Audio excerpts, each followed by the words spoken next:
सितंबर 1965 की सुबह किसको मालूम था कि तारीख के सीने पर जुर्रत, बहादुरी और शुजात के नाकाबिले फरामोश कसीदे लिखे जाएंगे। किसे मालूम था कि दुश्मन पाकिस्तान पर यूं काबिज होने की एक नाकाम कोशिश करेगा, और किसे मालूम था कि सरहद की हिफाजत के लिए इस कौम के सपूत, बुजुर्ग, बेटे अपने सीनों को सीसा पिलाई दीवार की तरह पेश कर देंगे और एक मर्तबा फिर 1947 की तरह पाकिस्तान का हर बच्चा हुब्बुल वतनी से सरशार नजर आएगा। हुब्बुल वतनी से सरशार की मिसाल अगर मैं दूं तो MM आलम का जिक्र करना लाजमी है, जिसने सरगोधा के मकाम पर 1 मिनट में 5 भारतीय हंटर तैयारों को मार गिराया। और यहां लाहौर की सरहद की हिफाजत करते हुए शहीद मेजर अजीज भट्टी ने और उन जैसे न जाने कितने सपूतों ने अपने सीनों पर बारूद बांधकर यह साबित कर दिया कि पाकिस्तान ता कयामत इस खित्ते में, इस नक्शे पर यूं ही जमा रहेगा, यूं ही कायम और दायम रहेगा। और ऐसे 120 भारतीय टैंक निस्तो नाबूद कर दिए। लाल बहादुर शास्त्री का लाहौर की सड़कों पर नाश्ता करना और फिर लाहौर जिमखाना में जाम से जाम टकराने का ख्वाब चकनाचूर हो गया, मलियामेट हो गया। आज हम 2021 में भी 6 सितंबर को वैसे ही मनाएंगे, उसी जोशो जज्बे के साथ जिस जोशो जज्बे के साथ हमारे बहादुरों ने इस जंग को लड़ा, जीता, पाकिस्तान का नाम दुनिया भर में रोशन किया और बता दिया कि भारतीयों, तुम्हारे सिर्फ टैंक खामोश नहीं किए बल्कि आने वाली नस्लों तक ये पैगाम पहुंचा दिया है कि अगर पाकिस्तान की जानिब मैली नजर उठाकर देखी तो अंजाम वही होगा जो 1965 में हुआ। आप देख रहे हैं 6 सितंबर का ये स्पेशल प्रोग्राम और मैं हूं फरवा वहीद।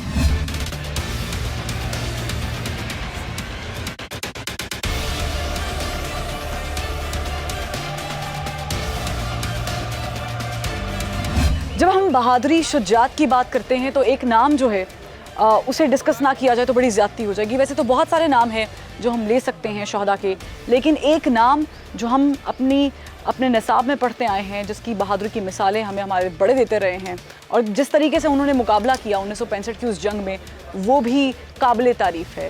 मैं बात कर रही हूँ शहीद मेजर राजा अजीज़ भट्टी साहब की। उनके साहबजादे हमारे साथ मौजूद हैं, ज़फ़र अजीज़ साहब। इनसे गुफ्तगू जो है वो करेंगे। सर, बहुत शुक्रिया, आपने ज़बान खल की टीम को अपना कीमती वक्त दिया। आपके वालिद साहब पाकिस्तान के निसाब का हिस्सा है, किताबों का हिस्सा है, शुजात का हिस्सा है, बहादुरी का हिस्सा है, और जहाँ पर हम खड़े हैं ये वो मकाम है जहाँ पर उन्हें जामे शहादत नोश करने का वो मौका मिला और निशाने हैदर रखते हैं। कैसा जज्बा है आपका जब आप लोगों से डिस्कस करते हैं कि आपके वालिद शहीद मेजर अजीज़ भट्टी हैं? जी, हमारे लिए तो बहुत ही काबिल फ़ख्र हैं, हमारी पहचान है वो, और एक किस्म के वो जो पूरे पाकिस्तान के हीरो हैं, वो मेरे पर्सनली भी वो हीरो हैं।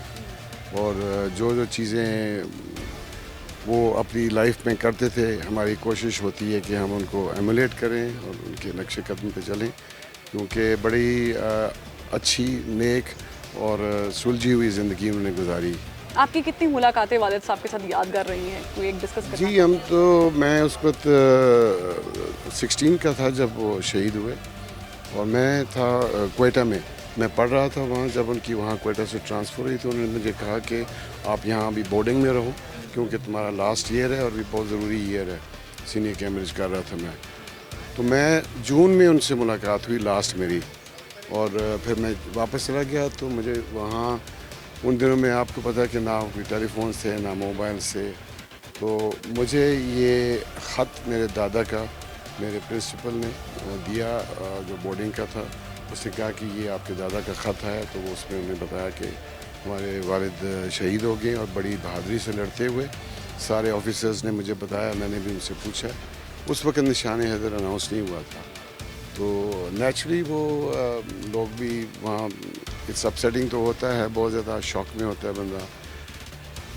लेकिन बस वो मैंने ये पूछा अपने प्रिंसिपल से कि कोई बात हो सकती है मेरी फैमिली से। उन्होंने कहा जी अभी भी कुछ नहीं हो सकता। मैं आर्मी से भी पता किया जाके, उन्होंने कहा कि अभी तो बिल्कुल बैटल चल रही है। तो मैं नेक्स्ट डे अखबार में फिर वो आया तो मैंने वहीं पढ़ा कि निशान हैदर उनको मिला।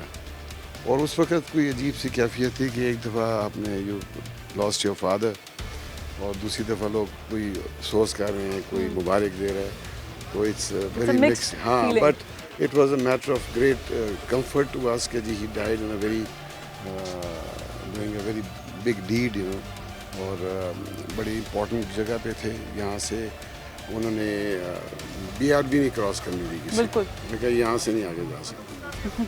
अच्छा, ये जब हम जिक्र कर रहे हैं, जो कि ज़ाहिर आपके लिए he was a father, to us he was a hero, और आपके लिए वो यकीनन बाप के साथ साथ हीरो का भी किरदार अदा कर चुके हैं। आप बीइंग अ फादर अपने बच्चों को किस तरीके से, क्या उनकी लेगेसी लेके चल रहे हैं, उसी तरीके से ट्रीट कर रहे हैं? जी बिल्कुल। मेरे फादर ने, मुझे ये याद है कि कभी हमें हाथ नहीं कभी लगाया। इस मतलब है कि बस उनका बातों से रोब था, रोब। और नहीं, वो भी नहीं कि कोई उससे डर के रहते थे। हम बहुत ज़्यादा उनके साथ फ्रेंडली थे, एक दोस्तों की तरह, और एक किस्म का लेकिन अपना वो डिस्टेंस भी रखना। बहुत ज़्यादा इंटरेक्शन बहुत ज़्यादा था, इस वास्ते कि ये नहीं कि भाई टाइम नहीं देना। जितना टाइम वो देते थे उतनी ज़्यादा हम उनके साथ क्लोज थे। और हम लोग माशाल्लाह 6 बहन भाई थे उस वक़्त, और किसी को नहीं ये फीलिंग हुई कि मुझे नहीं टाइम दिया या उससे ज़्यादा वो करते हैं। एक जैसी ट्रीटमेंट, और बड़ी फेयर तरीके से हमें वो ट्रीट करते थे सब। जब हम 1965 की बात करते हैं तो उस वक्त जैसे कि आपने फरमाया कि टेलीफोन नहीं था, ज़ाहिर है इतनी इजी एक्सेस नहीं थी, इंटरनेट नहीं था, चीज़ों को बड़ा टाइम लगता था डिलीवर होते हुए कम्युनिकेशन में। अब हम उस दौर में हैं जहाँ पर within a second you get to know everything, right? It's on your finger tips. आज भी क्या वो जज्बा वैसे ही है? You'll be surprised कि I have a very close touch with all my army colleagues and especially the young officers वगैरह, and I'm proud to say that our जितनी professional army है, क्योंकि उन दिनों में इतनी वो बड़ी नहीं थी army, so it was easy to sort of be prominent, but this is a time when they have absolutely battle hardened people. I would say the best army in the world right now, क्योंकि हर किस्म की वो warfare जानते हैं, mountain warfare, guerrilla, anti guerrilla warfare, conventional warfare, and these boys are motivated. Like मैं कई दफ़ा सोचता हूँ कि मैं भी इसी उम्र का था जब ग्रेजुएट हुआ, तो बिल्कुल बच्चे से लगते हैं, लेकिन believe me, very mature, they are very very focused. बिल्कुल, वो क्योंकि जज्बा बहुत ज़्यादा होता है, जज्बा हुब्बुल वतनी बहुत होता है। That is the main thing, जी, जज्बा, एंड देन प्रोफेशनलिज्म बहुत ज़्यादा आजकल के, they are everywhere into high tech, सब चीज़ें वो आज हम समझते जिस हैं। मकाम पे खड़े हैं, ये मकाम बड़ा इंपॉर्टेंट है। ज़ाहिर है मेरे लिए तो ये, मैंने जैसे कि मेंशन किया कि किताबों में पढ़ा, निसाब में पढ़ा, तो एज अ हीरो बहुत इंपॉर्टेंस रखता है, लेकिन आपके लिए ज़ाहिर है ये दो तरह से इंपॉर्टेंट है। तो इस मकाम पे खड़े होकर आप अपने देखने वालों को, जो भी ज़बान खल के व्यूवर्स हैं, उन्हें क्या पैगाम देना चाहेंगे 1965 6 सितंबर के हवाले से? मैं तो ये कहूँगा कि जी right now we are also on very very crucial stage. हमारा मुल्क जो है, आप देखेंगे जियो पॉलिटिक्स किस तरफ चल रही हैं, अफ़गानिस्तान की सिचुएशन क्या है, इंडिया के साथ हमारे क्या हैं। तो दिस इज़ द टाइम जबकि हमें बिल्कुल एब्सोल्युटली एक यूनिट होना चाहिए, ताकि जो भी हो हम उसको हैंडल कर सकें।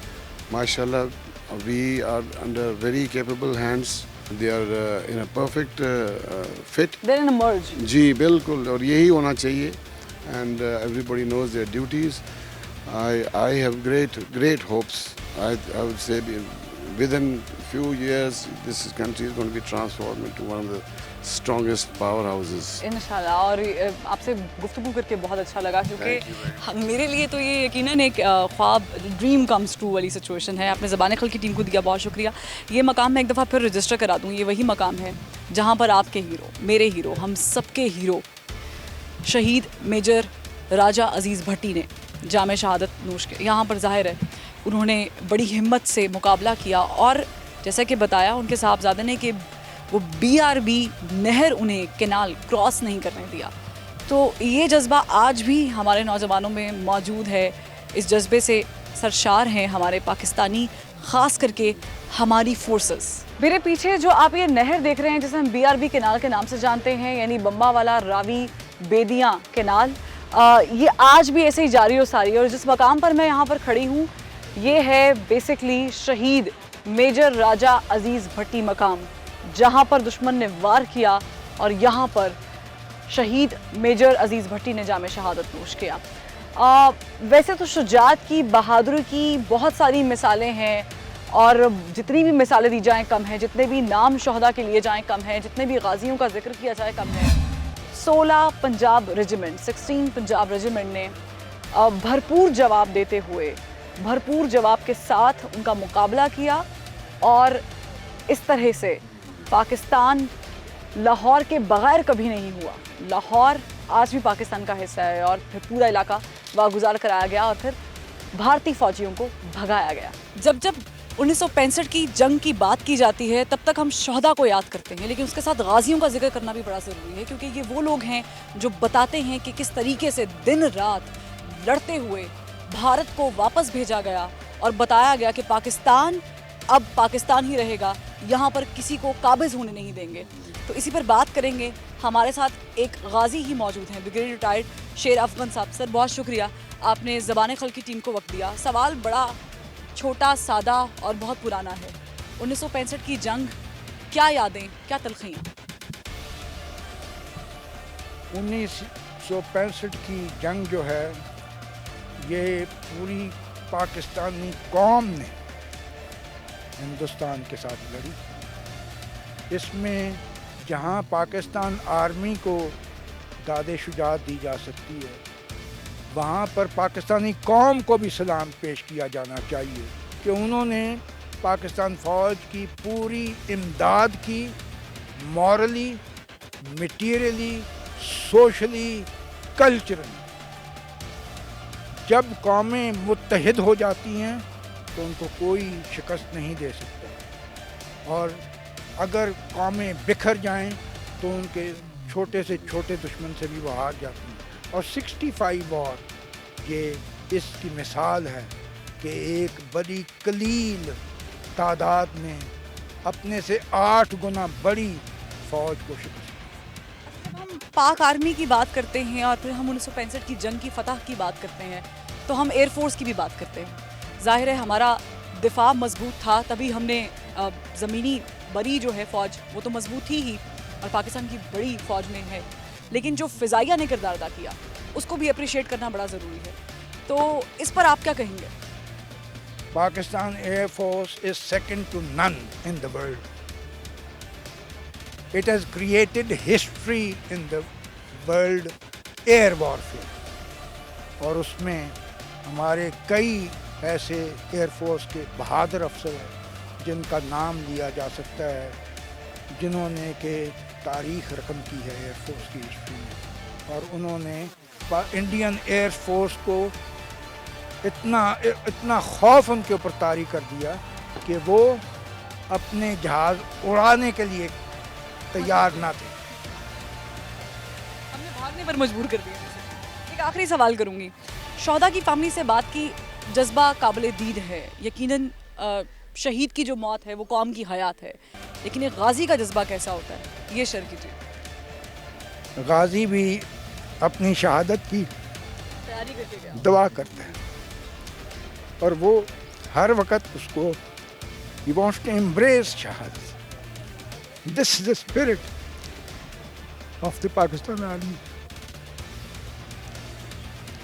और ऐसी कौमों को, ऐसे इंसानों को कोई ताकत शिकस्त नहीं दे सकती, और ये तभी पॉसिबल है कि अगर हमारे अवाम उनके साथ, जिस तरीके से war on terror Pakistan army ने जीती है against American, British, Indians, Israelis, Afghanis and what not. आपने सेक्रीफाइसेस दी, लेकिन आपने जंग जीती पूरी दुनिया के खिलाफ, और ये बेमिसाल कामयाबी है जो कि मिलिट्री हिस्ट्री में आज तक नहीं है।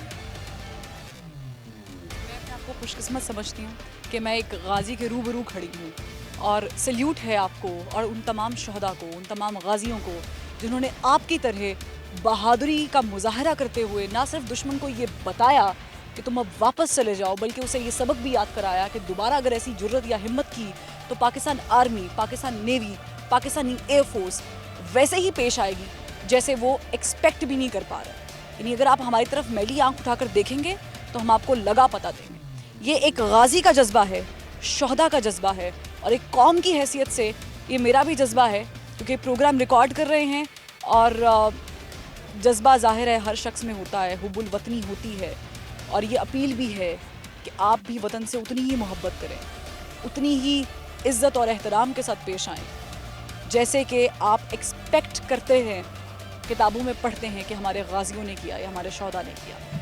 तो ये जो 1965 की जंग है, ये उन शहदा के नाम तो है ही, उन फाइटर्स के नाम तो है ही जिन्होंने ये जंग लड़ी, जीती, लेकिन उनके नाम भी है जो आज ब्रिगेडियर रिटायर्ड शेर अफगन की शक्ल में हमारे सामने मौजूद हैं और हमें बता रहे हैं कि हुआ क्या था।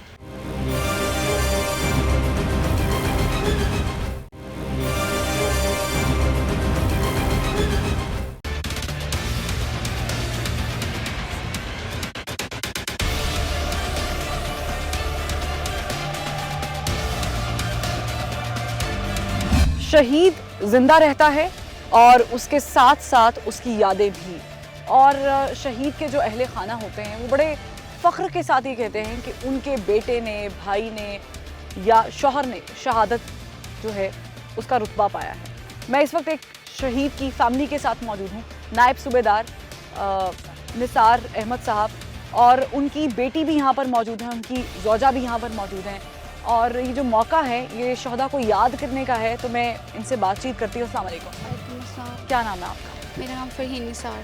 फरहीन, मुझे बताएं, आपके नाम के साथ निसार लगता है, आपके वालिद का नाम निसार अहमद है और हम कहते हैं कि वतन पे जान निसार हो जाए। आपके वालिद ने भी यही किया, अपने नाम को उन्होंने अमर कर दिया, निसार कर दिया उन्होंने वतन पे। और मैं बताऊं कि 2008 में ये सवात ऑपरेशन के दौरान जो है, वज़ीरिस्तान ऑपरेशन के दौरान जो है शहादत उन्होंने का रुतबा हासिल किया सवात ऑपरेशन के दौरान। और ये बहुत ही कम होता है कि आप शहादत के एम के साथ जाएं और फिर वो रुतबा भी। ऐसा था वालिद साहब के जहन में कि शहीद होना है? मेरे ना पापा आर्मी में तो थे ही, साथ में उनको ना थोड़ा गेम्स में भी इंटरेस्ट था। तो ना थोड़े दिन पहले, मतलब शहादत से थोड़ा टाइम पहले ना उनकी गेम्स, मतलब उन्होंने काफ़ी ना उसमें वो एक था उनका कंपटीशन, वो जीते। तो उनके ना ऑफिसर्स ने उनसे पूछा था कि मतलब आपको क्या चाहिए ना गिफ्ट में, तो उन्होंने बोला था मुझे कुछ भी नहीं चाहिए, बस मेरी यही विश है कि मुझे शहादत मिल जाए। और मतलब उनको था शुरू से। तो जब, हाँ जी, अब कैसे थे वालिद साहब? चले मैं थोड़ी शहादत पे भी हम आएंगे, यादों को डिस्कस कर लेते हैं। आप कितनी थी जब ये मैं वाक़या? 6th क्लास में थी। 6 में हाँ थी। जी, मैं सबसे बड़ी हूँ, अटैच थी शहीद बहुत से आप? ज़्यादा, सबसे बड़ी हूँ ना मैं, तो बहुत लाडली थी मैं तो। और मेरे से छोटा भाई है और बाकी 2 बहनें, वो तो बहुत छोटी थी, एक तो 2.5 साल की थी। भाई मुझसे थोड़ा सा छोटा था। सबसे लाडली मैं ही थी क्योंकि मैं बड़ी थी और पहले हुई थी, इसलिए मेरी तो बहुत ज़्यादा अटैचमेंट थी पापा से। तो अभी कैसा महसूस करती है जब किसी इवेंट पे होते हैं वालिद साहब, तो क्या कमी महसूस होती है? तो उसे कैसे आप उस खला कमी तो फील होती है, कमी तो फील होती है, लेकिन मतलब ठीक है, जब मैं आती हूँ ना। आप उस शख्स की बेटी हैं जिन्होंने वाकई अपने, मैंने जैसे कहा कि उन्होंने निसार की अपनी जान, ना सिर्फ जान निसार की बल्कि इस कौम पे, पूरी कौम पे एहसान किया है। उस हर शहीद ने जिसने इस कौम की अज़मत पर एक आंच नहीं आने दी, जिसने यहाँ की माएँ, बहनें, बेटियाँ महफूज देखनी चाहिए, इस कौम के बेटे मजबूत देखने चाहे अपनी जान। लेकिन प्राउड भी फील होता है बहुत। हाँ, ये प्राउड वाली बात है, प्राउड भी फील होता है। यहाँ पे आती हूँ, इतनी इज्जत मिलती है, बहुत प्राउड फील होता है। कैसा फील होता है जब स्कूल में, कॉलेज में आप बताती हैं कि आप शहीद निसार अहमद की बेटी हैं? बहुत ज़्यादा प्रोटोकॉल मिलता है और इतना अच्छा फील होता है, इतना प्राउड फील करती हूँ कि हाँ मैं एक शहीद की बेटी हूँ। क्या जज्बा होगा अगर आपकी औलाद हो, बेटा हो, क्या आप चाहेंगी वो फ़ौज में आए? मैं तो बोलूँगी वो फ़ौज में जाएँ, यहाँ पे आएँ, यहाँ पे देखें कि कितना इनका होता है। मतलब हमें हर तरह से ये प्रोटेक्ट करते हैं। अब नहीं है तो फिर भी इतनी इज्जत देते हैं, फिर भी इतना प्रोटोकॉल देते हैं। मतलब आर्मी में कहती हूँ बेस्ट है सबसे। जाना चाहिए? जाना चाहिए, मैं खुद भी जाऊँगी इंशाल्लाह। इंशाल्लाह इंशाल्लाह। अस्सलाम वालेकुम। चूँकि आपकी बेटी जो है ज़ाहिर है वो बड़ी अटैच होंगी वालिद के साथ और बाकी बच्चे भी होंगे, और आप इस वक्त वो रोल प्ले कर रही हैं उनके जाने के बाद जो बाप भी करते हैं, और आपने माँ का भी रोल प्ले किया है। कैसे थे मिजाज, कैसे थे शहीद सारे में? बहुत अच्छे थे जी। वो खाने में क्या कभी ऐसा हुआ है कि उन्होंने फरमाइशी आ रहा हूँ छुट्टी पे और इस तरह कुछ कोई याद हो? कभी कुछ भी है तो नहीं कहते थे, जो कुछ होता खा लेते थे। तो जब ये वाकया पेश आया उस वक्त आपके जज्बात कैसे थे? वो तो मैं नहीं बता सकती। फख्र महसूस हुआ था कि फख्र तो महसूस जैसे है कि ना। अभी बताया है बीवियाँ तो सब होती हैं, तो सब इस तरह की तो नहीं होती। शहीद का तो रुतबा सबसे बड़ा है। हाँ, तो मुझे बहुत फ़ख्र है कि मैं उनकी बीवी हूँ। जी, ये सबसे बड़ी बात है। जी बिल्कुल, अल्हम्दुलिल्लाह। कौम की वो माएँ बहनें बेटियाँ जो इस वक्त आपको टीवी पे देख रही हैं, 6 सितंबर का ये मौका है और हमें शौदा को ज़ाहिर है याद करना है, क्योंकि इनसे ही बाहर है, इनसे ही हमारी हिस्ट्री है, इन्होंने ही हमें हमारे मुल्क को बचाया बहुत है। बहादुर थे। बहादुर जी, थे। जब भी उनके यूनिट का कोई फ़ोन आता है कि वो कहते हैं वो बहुत बहादुर थे, हमारी यूनिट का वो दिल थे। आज भी वो हमारी यूनिट का दिल ही है। याद आते हैं हमें कभी? इनवाइट किया है, सिर्फ हमें इनवाइट किया है। 16 पंजाब में से सिर्फ हमें इनवाइट किया उन्होंने कि आप आएँ। ये बहुत ही खूबसूरत बात है। लेकिन आप इस मौके पे क्या पैगाम देंगी हमारे कौम के बेटों को या जो लोग आपको देख रहे हैं, क्योंकि आप में वो जज्बा मौजूद है कि आप अभी भी इत्मीनान से कह रही हैं, मुतमईन है कि शहादत है और शहादत से बढ़कर कोई चीज़ नहीं। अल्हम्दुलिल्लाह। अल्हम्दुलिल्लाह, मैं तो कह रही हूँ ना, सब माओं को यही कहना चाहिए कि वो आर्मी में भेजें आपके बच्चे। आर्मी में भेजें, एयरफोर्स में भेजें, जी, नेवी में भेजें। जी। लेकिन आप शहादत का रुतबा जो है वो बहुत बड़ा है, इससे और बढ़कर कोई चीज़ नहीं। शहीद की बीवी हाँ। कहलाना कैसा है? बहुत अच्छा लगता है कि शहीद की बीवी हूँ। उन्होंने हमारा मतलब अपना जो कल था, मतलब उनका जो आज था ना, वो हमारे कल के लिए उन्होंने कुर्बान किया है। तो मुझे तो बहुत प्राउड फील होता है। मैं तो यही बोलूँगी कि मतलब जो भी हैं, मतलब जिनके भी वालिद या फिर जो भी हैं शहीद हुए हैं, वो अपने बच्चों को पढ़ाएं लिखाएं, वो भी आए आर्मी में, देखें आगे जितना उन्होंने इज़्ज़त कमाई है ना उनकी, वो और नाम बड़ा करें पढ़ के। अच्छा, आपने कहा कि आप आर्मी में जाना चाहती हैं, हाँ जी, तो क्या इसके पीछे वालिद साहब भी हैं? वालिद साहब ही हैं। और- मुझे उनको देख देख के शुरू से ही शौक़ था, बचपन से ही, कि मैं आर्मी में जाऊँ। अब तो और बढ़ गया। अब तो उनके यूनिफॉर्म को देखकर क्या फील आती थी? उनको यूनिफॉर्म को अभी भी घर पड़ा हुआ है, तो मैं अक्सर पहन लेती हूँ ऐसे ही। अक्सर पहन लेती हैं? मुझे बहुत शौक़ है और मेरी विश है कि मैं बस अब मास्टर कंप्लीट करके आर्मी में आऊँ। और ये बाकी बहन भाइयों में भी ख्वाहिश है या सिर्फ आप सब में है, सब में है। सब में सब आना चाहते हैं? सब माना चाहते हैं। भाई में है ये ख्वाहिश कि वो अब्बा की तरह जो है वो भाई की नहीं है। भाई की नहीं है, लेकिन बेटियों की तो है ना, हाँ, बेटियों की बीवी है की वो है। कौम को सर्व करें, हाँ जी। वो पाकिस्तान आर्मी को सर्व करें। आप आर्मी में जाना चाहती हैं, कौम की बहुत सारी बेटियां आपसे अब इंस्पायर होंगी, इंस्पिरेशन लेंगी, क्योंकि आप शहीद की बेटी हैं और आप इंकरेजमेंट देने वाली हैं। उन तमाम बेटियों के लिए, बेटों के लिए क्या पैगाम है इस मौके पर? मैं यही बोलूँगी उनको कि मतलब आर्मी की बेटी कहलाना ज़रूरी नहीं है कि वो एक आप शहीद की बेटी हो। आर्मी में जो भी जाता है उसकी एक मतलब बेटी और इज़्ज़त, जो वो प्रोटोकॉल आपको देते हैं ना, वो सबसे अलग होता है। अब मैं कल हॉस्टल से आई हूँ ना, मैं हॉस्टल रहती हूँ यहाँ पे, और मेरी फ्रेंड्स को पता चला, ये मुझे हमें पिक करने गए थे, इतना प्रोटोकॉल दिया ना कि मतलब वो कहती है अब हम भी ना ट्राई ज़रूर करेंगे कि हम आर्मी में जाए, इतना मिला है हमें। तो वो आए आर्मी में, और ये इससे बड़ा कुछ भी नहीं है कि आप एक आर्मी की बेटी हैं। बिल्कुल। और जो शहीद है ना, बहुत शुक्रिया आपने, उसका तो उसका है तो ही कोई ना, बिल्कुल उसके रुतबे जैसा तो कोई रुतबा आम लोगों में तो नहीं है। कम से कम आपने वक्त दिया है, ज़बान खल की टीम को आपका बहुत शुक्रिया। और ये जो जज्बा आपने इन दोनों माँ बेटियों में देखा है, ये जज्बा सिर्फ इनमें नहीं है, ये जज्बा बढ़ता जाता है दिन ब दिन, रोज़ बरोज़। और ये जज्बा हर उस शहीद की बेटी में, माँ में, बीवी में, बेटे में पाया जाता है, जो ये रुतबे को महसूस कर सकती हैं, उसकी कदर करती हैं और जानती हैं कि ये जो शहादत है ना, it's not just a word. शहीद होना कौम के लिए, सोचें 22 करोड़ 20 करोड़ लोगों के लिए कोई एक शख्स अपनी जान दे दे, बगैर ये परवाह किए कि उसके घर में उसके घर वाले भी हैं, उसके देखने वाले भी हैं, कोई उसे पुकार रहा होगा, कोई याद करेगा, कोई रोएगा। तो 6 सितंबर पाकिस्तान और भारत के दरमियान ये 16 दिन रहने वाला महाज जिसमें पाकिस्तान ने दुश्मन को नाको चने चबवाए और भाग दौड़ाया। इस पर मज़ीद करेंगे बात, लेकिन एक ब्रेक के बाद।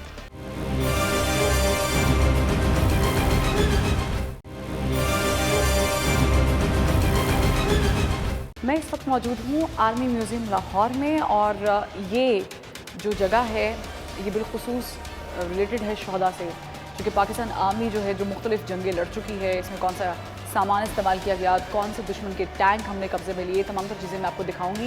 लेकिन जो वॉल आप मेरे पीछे देख रहे हैं, ये शहदा के नाम इस पर लिखे हुए हैं, शहदा के नाम दर्ज हैं। 1947 से ये सिलसिला शुरू हुआ है, और आप देख सकते हैं कि एक लंबी लिस्ट है जिन्होंने पाकिस्तान की सालमियत और बका के लिए अपनी जान का नजराना पेश किया है। और ये सिर्फ यहाँ तक ख़त्म नहीं होता, 1947 से निकलते हैं तो ये नाम जब हम पहुँचते हैं तो 1949 आ जाता है।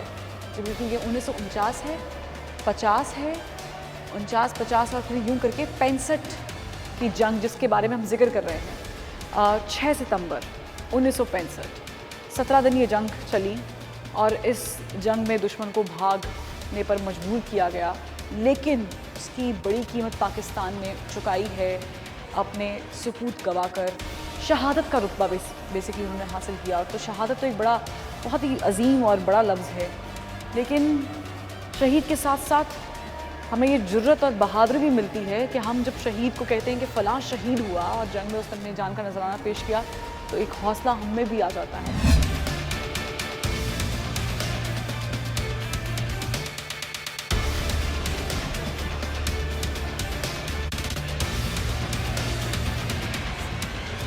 ये जो मेरे अकब में आप देख रहे हैं आर्मी स्ट्रक्चर है, मैं इसको थोड़ा सा ब्रीफ कर दूँ। ये आप देख सकते हैं कि आर्म्स एंड सर्विसेज हैं, मेजर ब्रांचेस हैं, ऑपरेशनल फॉर्मेशंस हैं, और आप इनको फर्दर जो है इनकी डिवीज़न देख सकते हैं। इन्फेंट्री है और रेजिमेंट्स जो है उनके नाम लिखे गए हैं। और अगर आप इसके सामने जाते हैं तो पाकिस्तान के जो जनरल्स रहे हैं जिन्होंने सर्व किया है पाकिस्तान आर्मी को 1947 से लेकर मौजूदा दौर तक, उन तमाम तो जनरल्स के जो मुजस्समे हैं वो यहाँ पर मौजूद हैं। और मैं चाहूँगी कि हम 1947 से स्टार्ट करें और फिर हम मौजूदा दौर में आते हैं। तो आप देख सकते हैं कि जनरल सर फ्रैंक वॉल्टर जो हैं उनका मुजस्समा है 1947, और फिर 1948, और फिर 1951 मोहम्मद अयूब खान। उसके बाद हम जनरल मूसा का मुजस्समा देख रहे हैं। फिर 1967 जनरल मोहम्मद याया खान, और फिर 1966 के बाद जो है वो 1971 आता है 1971, और लेफ्टिनेंट जनरल गुल हसन खान का मुजस्समा यहाँ पर है।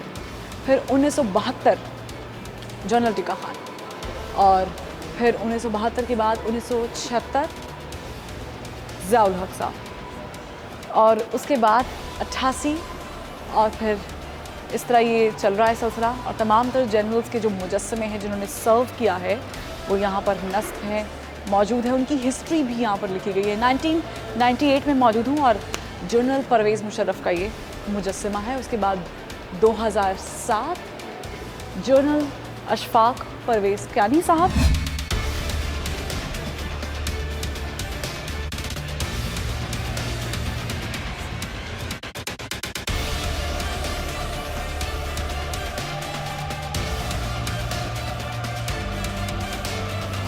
और इस मुजस्समे को तो आप पहचानते ही हैं, जनरल परवेज़ मुशर्रफ। और उसके बाद 2007 में जनरल अशफाक परवेज़ कियानी साहब, और फिर 2013 में जनरल राहील शरीफ ने जो है वो ये मनसब संभाला। और अब मौजूदा दौर की तरफ आते हैं, चूँकि मौजूदा जो सिपाही सालार हैं army chief general Qamar Javed Bajwa हैं, तो उनका मुजस्समा और इंफॉर्मेशन जो है वो यहाँ पर नस्ब है, लिखी हुई है। आगे बढ़ते हैं और आपको मज़ीद चीज़ें दिखाएँ। चूँकि ये 6 सितंबर 1965 स्पेशल है, तो हम उस सेक्शन में दाखिल हो गए हैं जिस सेक्शन की हम मुसलसल बात करते आ रहे हैं।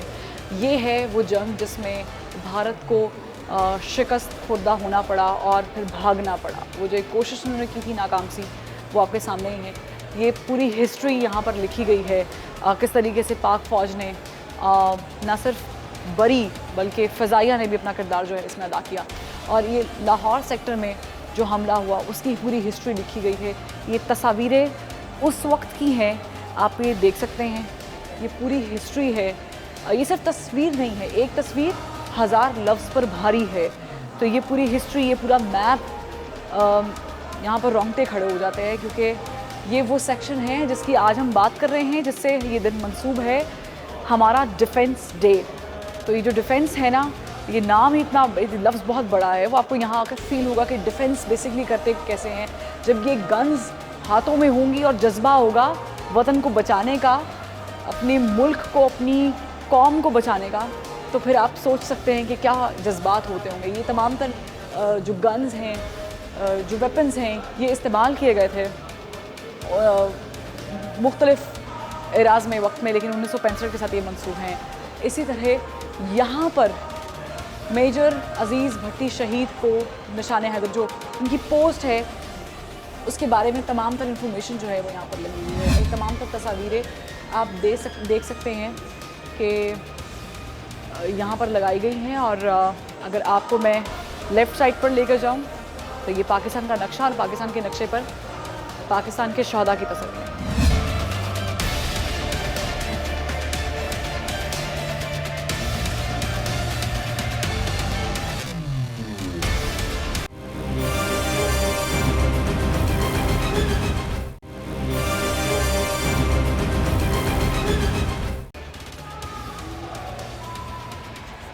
तो ये वो सेक्शन है निशान हैदर, पाकिस्तान का सबसे बड़ा एज़ाज़, फ़ौजी एज़ाज़। ये किसी भी फ़ोर्स को, यानी बरी, बहरी या फ़िज़ाई फ़ौज में से किसी भी रैंक के अफसर को दिया जाता है जो कि पाकिस्तान के दिफा में बहादुरी और शुजाअत का मुज़ाहरा करते हैं। तो अब मैं सेक्शन की जानिब बढ़ूँगी, अंदर ले चलूँगी।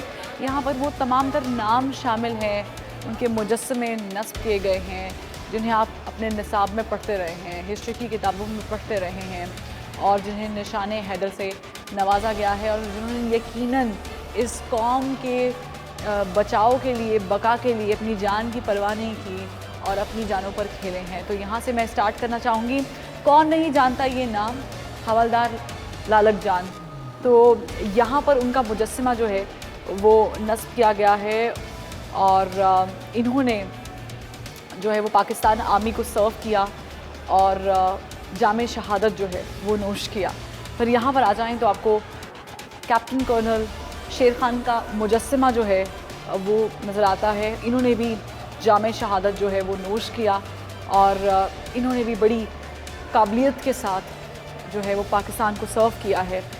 यहाँ पर ये हिस्ट्री तो आपने अपनी पढ़ी ही होगी, और ये जो नाम है ये आपने बार बार सुना होगा रिपीटेडली। और इन्होंने जिस तरीके से, राशिद मिन्हास ने जिस तरीके से एयर फोर्स में सर्व किया, और जिस तरीके से दुश्मन के नापाक अज़ाइम को उसका पर्दा चाक किया, और ये जानते थे कि जिसके साथ ये बैठे हैं वो दुश्मन है, और ये जहाज़ जब गिरेगा तो वो भी नहीं बचेंगे, लेकिन इस बात की परवाह किए बग़ैर कि वो शायद दोबारा वापस किसी प्यारे को नहीं मिल सकते, उन्होंने कहा कि नहीं, इस जहाज़ को अगर तबाह होना है तो ये हो जाए, लेकिन ये दुश्मन तक इंफॉर्मेशन जो है वो नहीं जाएगी। तो ये राशिद मिन्हास शहीद का मुजस्समा, उसके बाद जो है वो सवार मोहम्मद हुसैन शहीद का मुजस्समा यहाँ पर लगाया गया। हिस्ट्री जो है वो साथ साथ आप पढ़ सकते हैं, लिखी हुई है।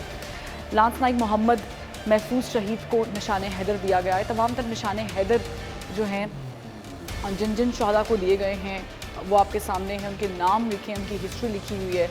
और मेजर शब्बीर शरीफ शहीद, इन्हें जो है वो सितारा जुर्रत और निशान हैदर जो है वो दिया गया। फिर इधर आ जाएं तो आपको मालूम होता है कि मेजर मोहम्मद अकरम शहीद को निशान हैदर जो है वो दिया गया।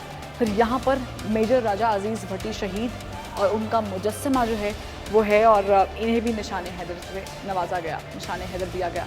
फिर इसी तरह से मेजर तोफ़ैल मोहम्मद शहीद, और फिर उसके बाद नाइक सैफ अली जंजुआ शहीद, और फिर कैप्टन मोहम्मद सरवर शहीद को निशान हैदर से नवाजा गया। ये जो सेक्शन है ये सियाचिन के साथ मंसूब है। सियाचिन की हिस्ट्री यहाँ पर लिखी गई है। दोनों ज़बानों में, अंग्रेज़ी और उर्दू में। और ये सियाचिन वॉल है, आप देख सकते हैं कि ये जो सियाचिन की कठिन पहाड़ी है और यहाँ पर बहुत मुश्किल होता है, टेम्परेचर बहुत ज़्यादा होता है, लेकिन हमारे बहादुर बेटे सपूत वहाँ पर भी हिफाजत कर रहे होते हैं और जिस कंडीशन में रह रहे होते हैं वो किसी से ढकी छुपी नहीं है। ये जो वॉल है ये 11 के शोहदा की है, पूरा एक यूनिट जो है वो शहीद हुआ था और इन सब के नाम और तस्वीरें यहाँ पर लगी हुई हैं। फिर ये पूरी डॉक्यूमेंट्री एक साथ साथ चल रही है। ये भी आप देख सकते हैं कि वहाँ पर सर्वाइवल कितना मुश्किल है और सियाचिन में ज़िंदगी जो है वो कितनी कठिन और मुश्किल दुश्वार होती है, उसके बावजूद भी वहाँ पर सर्व करते हैं और वहाँ पर हिफाजत के लिए मौजूद रहते हैं। ये जो एक मिनिएचर बनाया गया है या यूँ कह लें कि एक प्रेजेंटेशन की गई है, presentation of life in Siachen, तो ये आपको भरपूर अक्कासी करता हुआ दिखाई देता है। बिल्कुल ऐसे ही वहाँ पर भी सिचुएशन होती है और आप नॉर्मल सर्दी बर्दाश्त नहीं कर सकते और ये हमारे बेटे वहाँ जाकर सिर्फ़ और सिर्फ हिफाजत के लिए सियाचिन पे मौजूद रहते हैं। और मैं आपको बताऊं कि राब्ता बहुत कम होता है, बहुत कम होता है और उसके बाद वहाँ पर ज़िंदगी बसर करना, इतनी कठिन ज़िंदगी बसर करना। और फिर जो शोहदा हैं उनके बारे में भी इंफॉर्मेशन इस सेक्शन में दी गई है।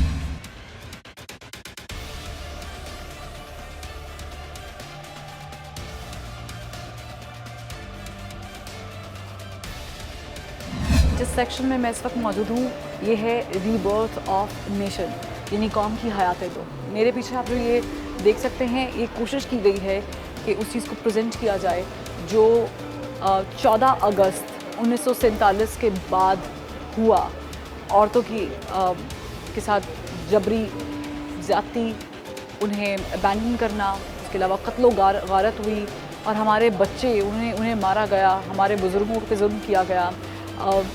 कहते हैं कि जब वहाँ से लोग यहाँ पर आते थे तो अक्सर लोग अपने माँ बाप को ढूंढते थे क्योंकि वो नहीं होते थे, उन्हें कत्ल कर दिया गया भारतीयों के हाथों या उन लोगों के हाथों जो चाहते नहीं थे कि पाकिस्तान जो है वो एक मुल्क के तौर पर उभरे। लेकिन बहरहाल ये दर्द का अक्कास है। ये आप देख सकते हैं कि जब ट्रेन रुकती होगी तो लोगों के क्या जज्बात होते होंगे और कैसे लोग सजदा रेज़ हो जाया करते होंगे, कैसे गिर जाया करते होंगे और खुदा का शुक्र अदा करते होंगे। आज हम जिस पाकिस्तान में रहते हैं ये पाकिस्तान खासा मुख्तलिफ है उस पाकिस्तान से जो पाकिस्तान हमने 1947 में हासिल किया। ये बेहतर पाकिस्तान है, मगर उस वक्त जो जज्बा था वो यकीनन काबिल-ए-दीद था। आप मेरी दोनों जानब देख सकते हैं, ये वो टैंक्स हैं जो पाकिस्तान आर्मी के ज़रिए इस्तेमाल रहे हैं और मुख्तलिफ जंगों में भी इस्तेमाल होते रहे हैं। जब आप पाकिस्तान आर्मी को डिस्कस करते हैं या फोर्सेस को डिस्कस करते हैं तो उनके इक्विपमेंट्स, उनके हथियार, उनके ज़रिए इस्तेमाल जो गाड़ियाँ, टैंक्स रहे हैं उसका जिक्र करना बड़ा ज़रूरी होता है क्योंकि जंगों में ये भी बड़ा किरदार अदा करती हैं। तो आपको पैन करते हुए नवीद भाई दिखाएंगे कि ये दोनों जानिब जो है ये वो टैंक्स, व्हीकल्स और वो चीज़ें हैं, वो मशीन गन्स हैं जो पाकिस्तान आर्मी के ज़रिए इस्तेमाल रही हैं।